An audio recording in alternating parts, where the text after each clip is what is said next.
Halo semuanya, perkenalkan nama saya Rizka Agustin, mahasiswa Universitas Siber Asia, Prodi Akuntansi. Pada kesempatan kali ini saya akan mempresentasikan tentang makroekonomi, yaitu kondisi perekonomian Tiongkok tahun 2021-2022. Tiongkok atau China. Negara dengan nama resmi Republik Rakyat Tiongkok atau Republik Rakyat Cina ini telah menjadi salah satu kekuatan ekonomi terbesar di dunia. Meskipun menghadapi tantangan pandemi COVID-19, ekonomi China pada tahun 2021-2022 mencatatkan pertumbuhan yang stabil.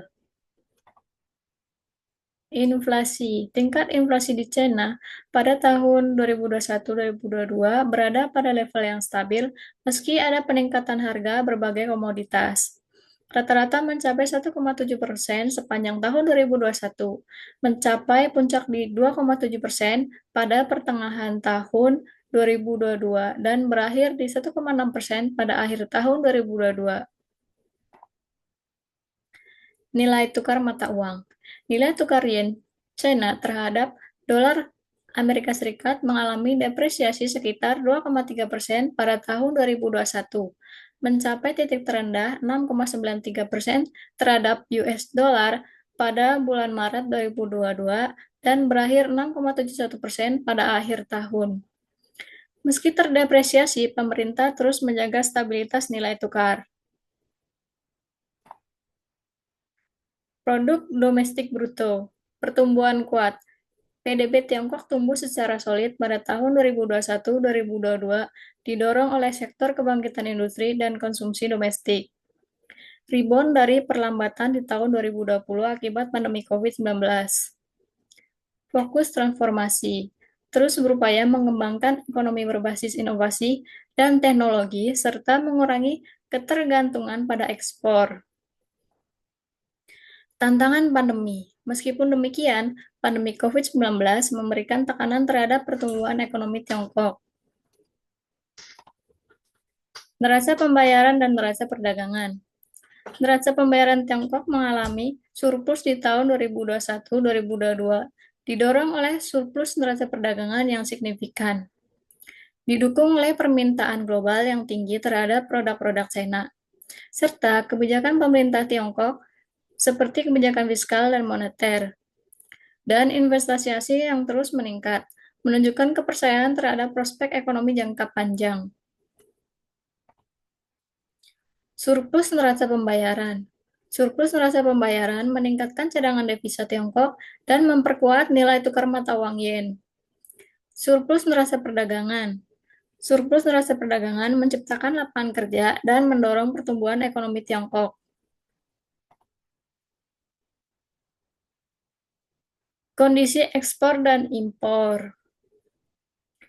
Kondisi ekspor, produksi, sektor manufaktur Tiongkok tetap menjadi tulang punggung ekspor dengan kapasitas produksi yang kuat.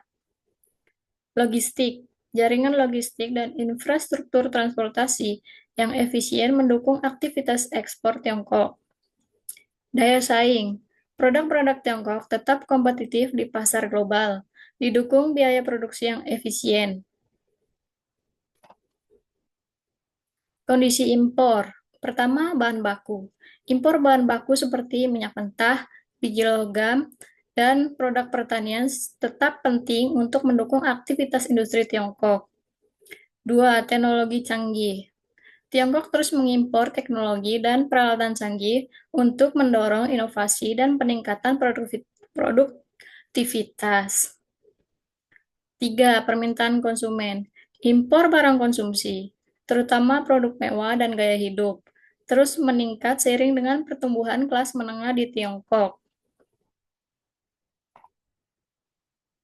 Ekspor dan impor. Tahun 2021-2022. Tiongkok mengekspor barang senilai 3,36 triliun US dollar di tahun 2021. Tiongkok mengimpor barang senilai 2,69 triliun US dollar di tahun 2021.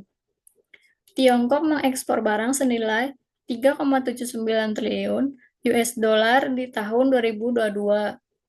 Tiongkok mengimpor barang senilai 2,81 triliun US dollar di tahun 2022. Komoditas utama Tiongkok. Ekspor. Tiongkok mengekspor produk elektronik, mesin, peralatan, tekstil, dan produk kimia. Impor. Tiongkok mengimpor minyak mentah, biji besi, kedelai, dan chip semikonduktor. Kesimpulan kondisi makroekonomi Tiongkok. Kinerja ekonomi solid. Secara keseluruhan, perekonomian Tiongkok pada tahun 2021-2022 menunjukkan kinerja yang solid, meskipun masih menghadapi tantangan pandemi. Pengelolaan ekonomi makro. Pemerintah Tiongkok terus berupaya untuk mengelola risiko-risiko ekonomi makro, menjaga stabilitas makroekonomi, dan mendorong transformasi ekonomi. Prospek ekonomi cerah.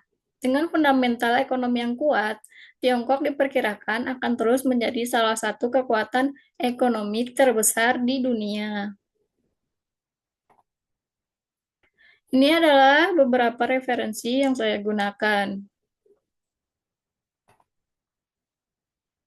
Sekian presentasi dari saya. Apabila ada kata salah, salah kata, atau tutur kata saya yang kurang berkenan, mohon maaf yang sebesar-besarnya.